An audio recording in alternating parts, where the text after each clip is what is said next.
all of them, no. Some of them are just planes, training planes and transport planes. What about the Falcon? The Vulcan? Yeah, that was a bomber. There's a brilliant. I'm getting shot at that. Yeah. Shut up. Hey, you got out. That's the same plane as before, but different. Yeah, I mean, it's another camera. We've already seen your camera. To see. That's no bomber.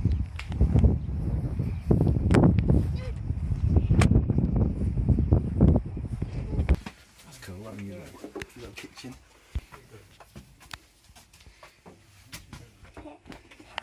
Yeah, that's the present. Ooh, this is creepy. It's just really cool.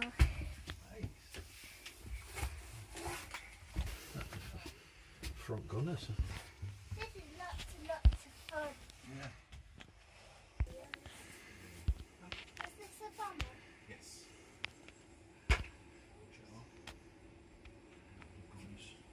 A little.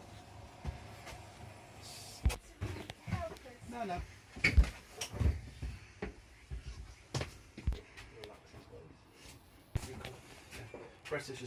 British essential, cup of tea. Oh, is it?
when his dad he was in one of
This is a Jaguar GR1.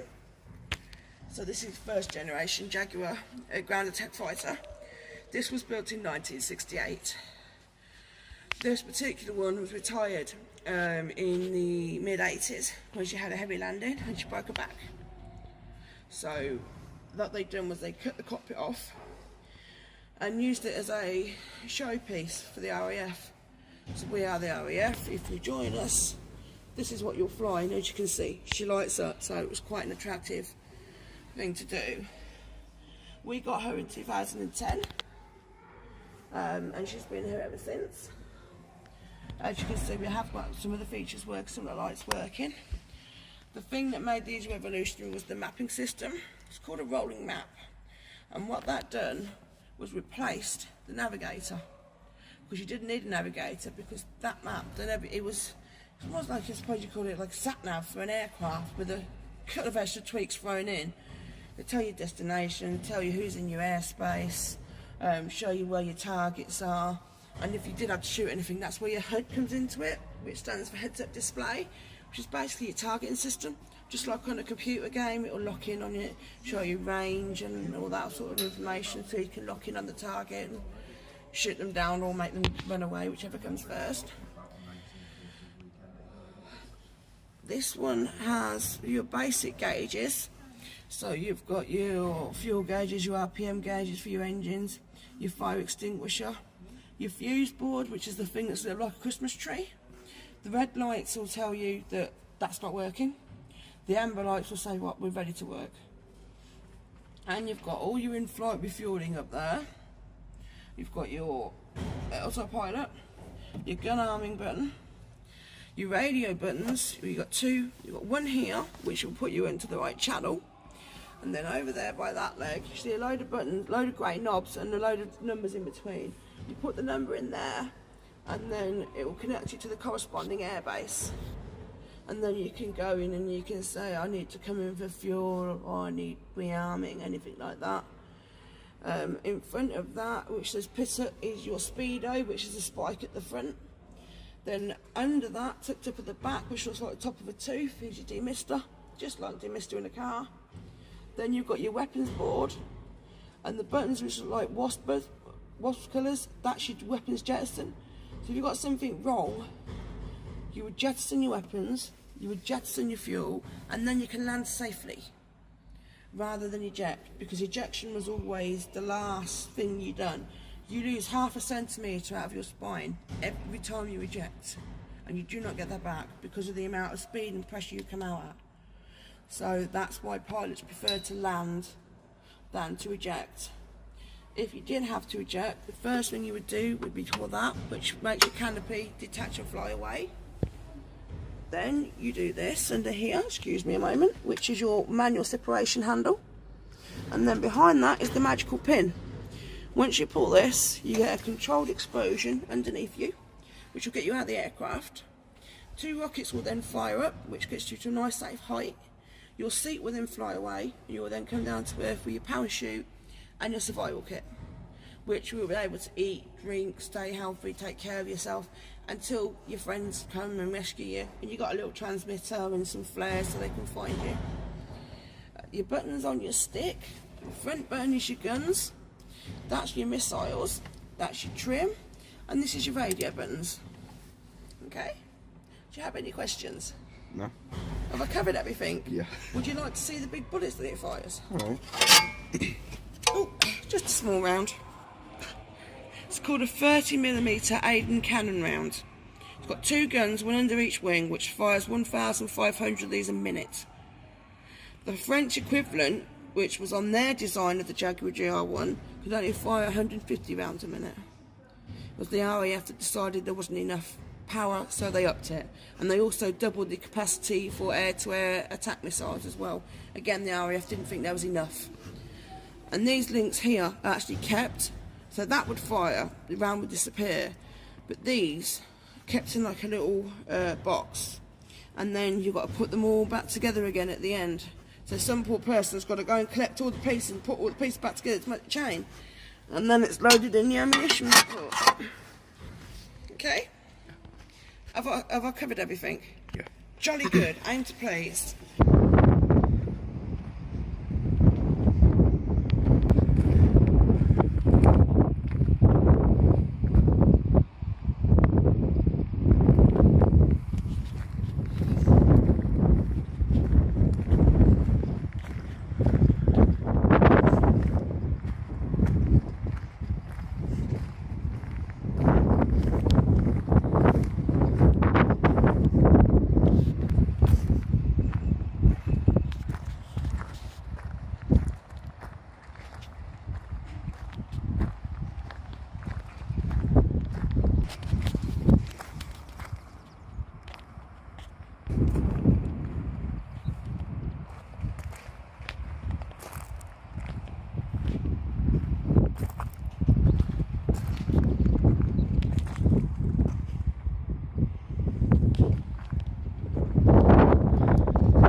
anything else.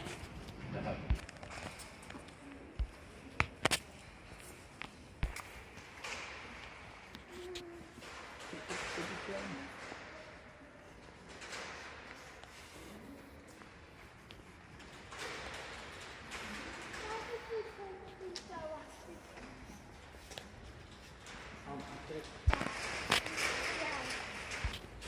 Different types of cameras for different ones.